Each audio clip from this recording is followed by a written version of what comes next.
각 지역이나 언제나 또 있습니다.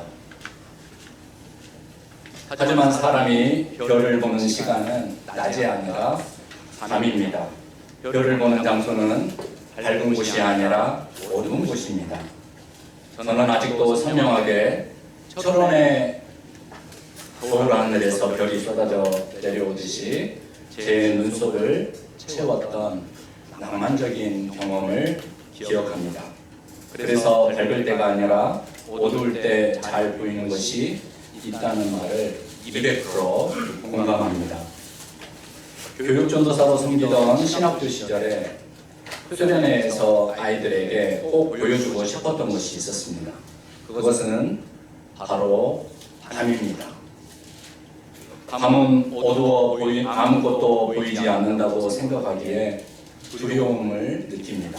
하지만 밤에 대한 두려운 마음을 거두면 밤이 가져다 주는 좋은 선물과 감동을 만날 수 있다는 것에 대한 경험 때문에 나뿐 아니라 밤을 만드신 하나님을 소개하고자 하는 프로그램을 진행했었습니다. 그래서 밤에 대한 두려운 마음을 옆으로 밀고서 있는 그대로의 밤을 보고 또 낮에 빼앗겼던 시각에 집중했던 내 활동과 큰 소리들이 잠잠해지는 밤에 들을 수 있는 미세하고 작은 소리를 들어보는 것을 프로그램의 목표이자 방법론으로 삼았었습니다. 그랬더니 많은 교사와 학생들이 자기의 생각과 감정에 사로잡히지 않고 있는 그대로의 밤을 만나더니 더 이상 밤이라고 하는 막연한 두려움에 사로잡히지 않는 자기 자신의 마음을 발견하고 용기와 담대함을 얻게 되었다. 이렇게 말들을 하였습니다. 그리고 밤이 가져다주는 아름다움과 감동을 만날 수 있게 되었다는 대답을 들을 수가 있었습니다. 우리는 같은 장소에서 살면서 낮의 시간을 보내기도 하고 또 밤의 시간을 보내기도 합니다. 우리는 같은 사건을 경험하면서 낮에 갖는 생각에 사로잡히기도 하고 또 밤에 갖는 생각에 사로잡혀서 살아가기도 합니다. 오늘 본문의 주인공으로 나오는 엘리야가 갈멜산에서 바알 선지자 450명을 이기고 승승장구하는 모습은 그에게 낮의 시간과 같습니다. 빛의 시간 안에서 경험되는 엘리야의 승리감과 담대함을 이제 갈멜산 앞에 가면은 이제 칼을 들고 서 있는 엘리야의 모습을 통해서 볼 수가 있습니다. 여러분 화면 보이시죠? 화면을 조금 확대하시면은 엘리야가 들고 있는 칼이 굽어 있는 것을 볼 수가 있습니다. 그리고 엘리야의 발 아래에 엎드려져 있는 바알 선지자의 모습도 볼 수가 있습니다. 엘리야에게 이 시간은 낮의 시간이었습니다. 승리감과 그리고 담대함으로 무슨 일이든지 할 수 있을 것 같다라고 하는 그러한 생각에 사로잡혀 있었던 시간이었습니다. 하지만 오늘 본문의 다음 장면은 엘리야에게 밤의 시간과 같은 그러한 장면들을 보여주고 있습니다. 엘리야가 어둠, 그림자의 세계로 들어가 버린 모습을 보여주고 있는 것입니다. 엘리야는 하나님을 의지하여 아합과 그리고 바알 선지자들의 대결이 이루어진 갈멜산에서 위대한 승리를 쟁취할 수 있었습니다. 하늘에서 불을 내리신 분, 그리고 하늘에서 비를 내리신 분, 곧 위대하신 하나님 앞에서 엘리야는 영광스러운 경험들을 할 수 있었습니다. 그런데 엘리야가 아합의 부인이었던 이세벨 왕으로부터 생명의 위협을 당하자 그의 태세가 꺾여 도망자 신세가 되어버리고 말았습니다.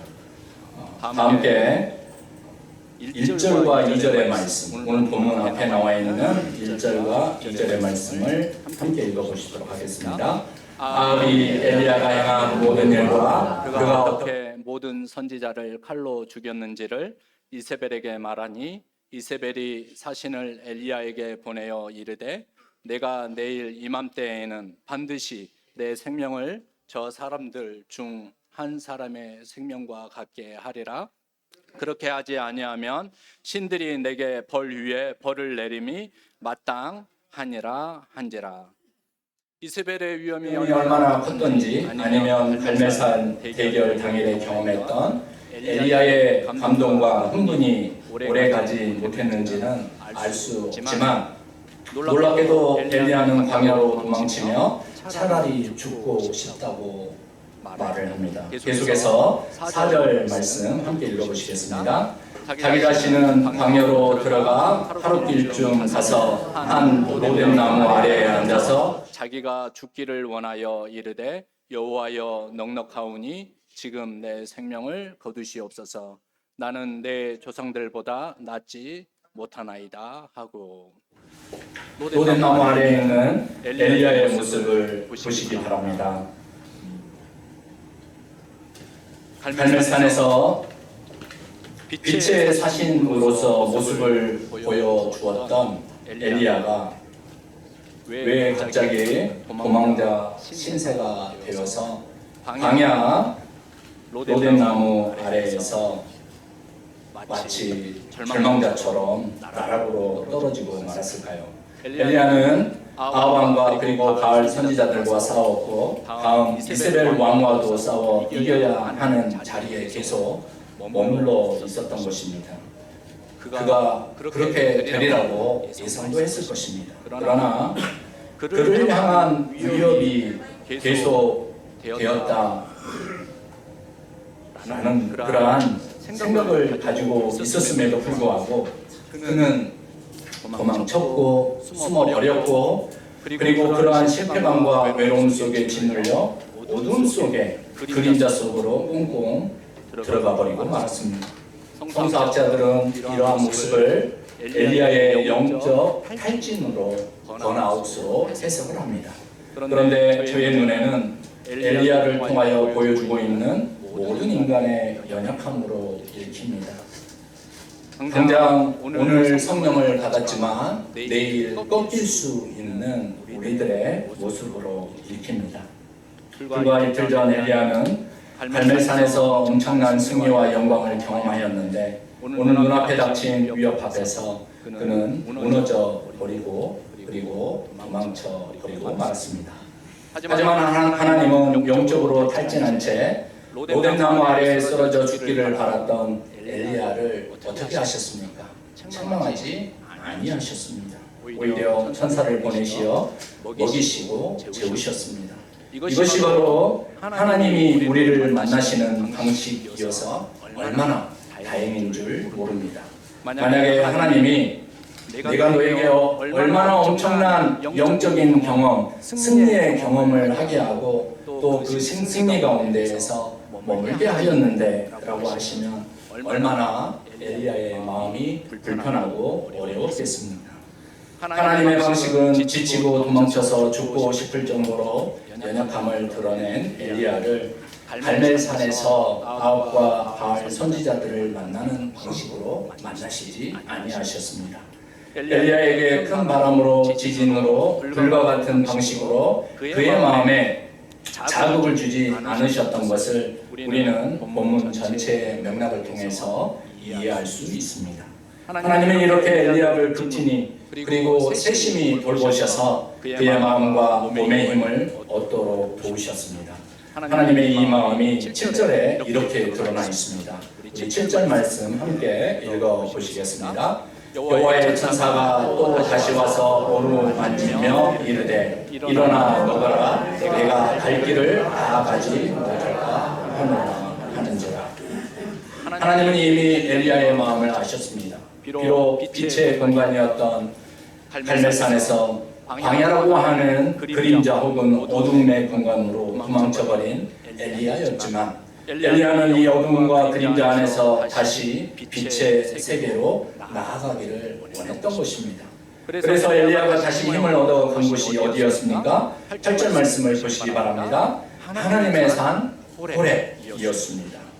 엘리야가 머물렀던 광야에서 무려 160km 떨어져 있는 저 이스라엘 가운데에서 이스라엘 남단에서 저 아래쪽으로 홍해 가까이에 있었던 바로 하나님의 산 호렙으로 나아갔던 것을 알 수가 있습니다. 다 함께 8절 말씀 함께 읽어보시겠습니다. 이에 일어나 먹고 마시고 그 음식물의 힘을 의지하여 40주 40야를 가서 하나님의 산 호렙에 이르니라.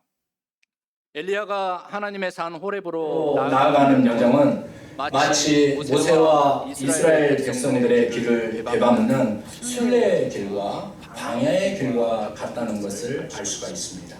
우리가 출애굽기로 가서 모세와 이스라엘 백성들의 광야 길을 다시 한번 묵상해 본다면 그들은 죄악의 결과로 광야에 갇힌 것이 아닙니다. 그들은 바로 그리스의 신화, 여러분 시지푸스 신화 아시죠? 시지푸스 신화의 그림을 잠깐 보시면은 계속해서 무거운 짐을 산 위로 이렇게 올리는 것을 반복했던 시지프의 신화를 여러분 아실 것입니다. 이처럼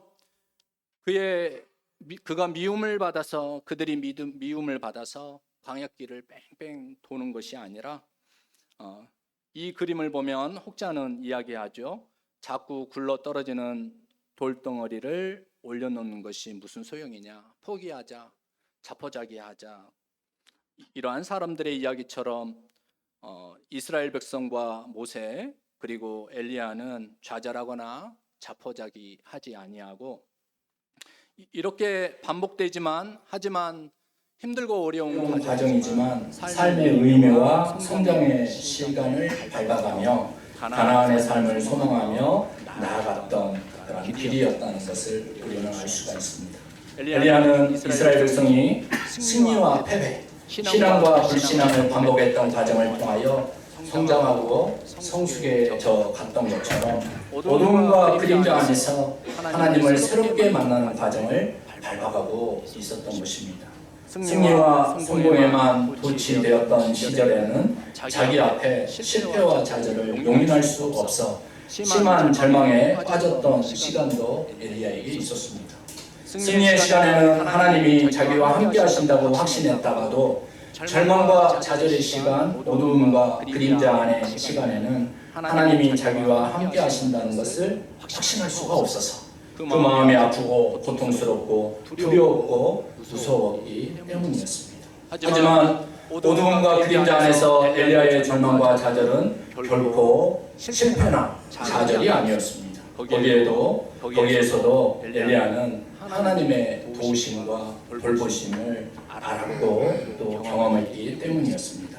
우리도 우리의 순례의 길에서 하나님이 보이지 않는다고 생각했던 시간들을 통하여 하나님의 도우심을 재발견하신다면 우리의 순례길은 좋은 길, 평탄한 길 위에서만 하나님이 함께 하신다고 고백하는 것이 아니라 그리고 힘들고 어렵고 좌절되는 순간 가운데에서도 하나님이 함께 하신다라는 이러한 경험을 하게 되고 이 하나님의 도우심의 손길을 발견한다면 우리의 순례의 길은 한 번도 좋으나 좋지 않으나 힘드나 어려우나 한 번도 멈춘 적이 없었다는 것을 여러분 알게 되실 것입니다. 예전에 주일 오후 성경 공부 시간에 여러분에게 여러분의 인생과 인생 곡선을 한번 그려보시라고 말씀드린 적이 있었습니다. 여러분의 인생 곡선이 산봉우리처럼 높이 치솟았을 때도 있었고 또 어떤 때는 골짜기처럼 낮아졌을 때도 있었습니다. 하지만 인생 곡선과 신앙 곡선이 꼭 일치하는 것이 아니라는 말씀들을 들을 수가 있었습니다. 왜입니까? 그때 하나님을 발견했느냐 아니냐라는 차이 때문이라고 또 말씀을 또 나눈 적이 있었습니다. 그래서 다윗은 시편 23편 4절 말씀을 보시기 바랍니다. 내가 사망의 음침한 골짜기로 다닐지라도 해를 두려워하지 않을 것은 주께서 나와 함께 하심이라. 주의 지팡이와 막대기가 나를 안위하시나이다. 라고 고난 속에서도 이렇게 고백하지 않았겠습니까? 엘리야도 비록 가장 비참한 연약함을 드러내고야 말았지만 마침내 그는 40일 낮과 밤 동안 힘써서 하나님 앞으로 나아가는 길로 걸어 나아갔습니다. 그리고 하나님의 상 호렙에 도착하고 그 호렙에 있는 동굴 속으로 들어갑니다. 동굴 속으로 들어간다는 것이 무엇입니까? 여전히 그는 하나님 앞에 있지만 어두움과 그림자라는 그러한 상황 가운데 머물러 있다라는 것입니다. 그렇지만 그의 발걸음은 여전히 하나님 찾기를 쉬지 않았습니다. 그리고 마침내 호렙산 동굴 안에서 하나님은 엘리야에게 임하십니다. 하지만 그의 생각과 마음은 여전히 어두움과 그림자 안에서 갇혀서 빛으로 나아가지 못하고 있었다는 그러한 그의 마음이 바로 10절 말씀에 이렇게 드러납니다. 그가 대답하되 내가 만군의 하나님 여호와께 열심히 유별하오니 이는 이스라엘 자손이 주의 언약을 버리고 주의 제단을 헐며 칼로 주의 선지자들을 죽였음이오며 오직 나만 남았거늘 그들이 내 생명을 찾아 빼앗으려 하나이다. 그의 대답 가운데 그의 마음의 갈등과 그의 오만이 들어가 있는 것입니다. 엘리야는 이러한 대답을 통하여 그림자와 어둠 가운데에서 여전히 내 경험은 옳았고 여전히 내 생각은 옳았고 하나님이 틀렸다라고 말하고 싶어하는 것 같습니다. 다시 말해서 엘리야는 아합과 바알 선지자에게 승리하셨던 하나님이 왜 이세벨의 위협 앞에서 고난 가운데에서 자신을 보호해 주시지 않았는지를 모르겠습니까? 라고 생각했던 것 같습니다. 그래서 그는 여전히 큰 바람과 지진과 불 가운데에서 갈멜산에서 드러내 보여주셨던 하나님의 표징을 찾고자 지금 멀고 먼 호렙산 그 가운데에 있는 것입니다. 그러한 기대는 지금 무기력하고 연약하고 볼품없는 자신을 하나님이 좀 어떻게 해주시기를 바라는 엘리야의 신앙적 욕망을 표현하는 것이 아니고 무엇이겠습니까? 이러한 엘리야의 마음을 아시고 하나님은 엘리야를 동굴에서 불러내셨습니다. 그리고 산 앞에 서게 하셨습니다. 그리고 하나님의 표징이라고 엘리야가 여겼던 큰 바람과 지진과 불을 보게 하십니다. 엘리야는 거기에서 자기가 간절히 바랐던 하나님의 모습을 찾고자 했습니다. 동굴 앞에선 엘리야의 흥분되고 긴장된 얼굴이 여러분 상상되지 않습니까? 하지만 하나님은 그 어디에도 계시지 않았다고 성경은 우리에게 진술해주고 있습니다. 엘리야는 큰 바람과 지진과 불 가운데에서도 하나님을 뵙지 못했던 것입니다. 다 함께 11절, 12절 말씀을 우리 다시 읽어보시겠습니다. 여호와께서 이르시되 너는 나가서 여호와 앞에서 산에 서라 하시더니 여호와께서 지나가시는데 여호와 앞에 크고 강한 바람이 산을 가르고 바위를 부수나 바람 가운데 여호와께서 계시지 아니하며 바람 위에 지진이 있으나 지진 가운데에도 여호와께서 계시지 아니하며 또 지진 위에 불이 있으나 불 가운데에도 여호와께서 계시지 아니하더니 불 후에 세미한 소리가 있는지라. 그런데 엘리야는 그렇게 애타게 찾았던 하나님을 어디에서 만납니까? 우리가 좀 전에 읽은 12절 마지막 부분은 엘리야가 세미한 소리를 통하여 드디어 하나님을 만났다는 것을 알 수가 있습니다. 성도 여러분, 세미한 음성은 무엇입니까? 세미한 음성, 작은 목소리입니까? 아닙니다. 하나님의 음성은 감정이나 사건의 요란함이나 놀라움에서 들리는 것이 아니다. 그것이 바로 세미한 음성입니다. 세미한 음성은 하나님과의 관계 가운데에서 이루어지는 부드러운 소통, 영적인 깨달음, 그리고 마음의 확신입니다. 엘리야가 갈멜산 위에서 내려오지 않았더라면 엘리야가 여전히 큰 바람과 지진과 불 가운데에서만 하나님을 찾았더라면 엘리야는 하나님의 돌보심과 도우심을 결코 잊지 못했을 것입니다. 그러한 상태로 두려움의 그림자 안에서 상한 마음과 깊은 외로움 가운데 엘리야의 삶은 사그라지고 말았을 것입니다. 하지만 엘리야는 광야 로뎀나무 아래에서 그리고 호렙의 동굴 안에서 하나님의 세심한 도우심과 세미한 음성을 듣고 어둠과 그림자의 끝에서 다시 빛으로 사명으로 나아갈 수가 있었습니다. 어두울 때 더 잘 볼 수 있는 하나님이 계십니다. 어두울 때 더 잘 들릴 수 있는 하나님의 음성이 있습니다. 어두울 때 만나는 그 하나님을 우리가 만나게 될 때 우리는 하나님이 반짝이게 만드신 별들, 저 앞에 확실하고 분명한 것이 아니지만 우리 앞에 반짝이게 하는 그 별들을 따라서 걸어갈 수 있도록 도우시고 또 배려하시는 그러한 하나님의 마음을 우리가 만날 수 있다라는 것입니다. 또한 우리는 우리의 귀를 하나님께 열어서 더 잘 들을 수 있는 그러한 어두울 때 만나는 그 하나님의 음성을 들음으로 말미암아 우리의 삶을 연결해 가시고 밝을 때에만 연결해 가시는 것이 아니라 밝음 다음에 어둠의 순간에도 우리의 삶의 목적을 쫓아 살아갈 수 있도록 연결해 가시는 우리의 삶의 발걸음을 이어가게 하시는 그 하나님의 도우심을 만나게 되므로 삶을 만드시고 우리의 삶을 창조하신 그 하나님의 놀라운 섭리와 사랑을 깨닫고 그리고 거기로부터 오는 우리를 부르시는 하나님의 사명 앞에 우리가 당당하게 그리고 또 용기를 가지고 설 수 있도록 변화시켜 가시는 하나님의 은혜를 경험할 수 있게 된다는 것입니다. 그러므로 성도 여러분, 삶의 어둠과 그림자의 시간은 결코 하나님 안에서 허망한 시간, 더 치워야 하는 시간이 아니라는 것을 다시 한번 확신하시기 바랍니다. 그 속에서 오히려 하나님의 도우심과 돌보심을 만나시기 바랍니다. 우리를 깨닫게 하시고 우리를 하나님의 사람으로 이렇게 강하게 변화시키기 위해서 하나님이 고난을 주시는 것은 아닙니다.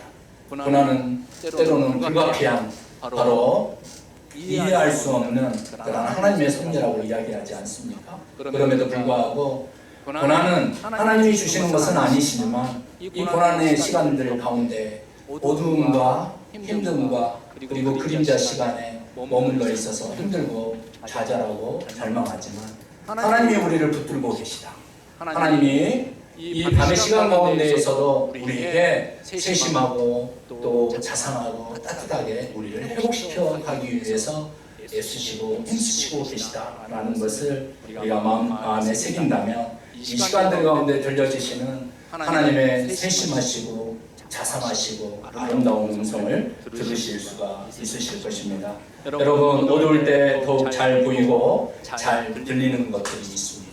우리가 어둠의 시간들을 지나갈 때 우리가 놓치고 있는 하나님의 음성과 하나님의 손길을 발견하게 될 때 우리는 참된 구원으로 또 하나님 사랑을 온전히 고백할 수가 있습니다.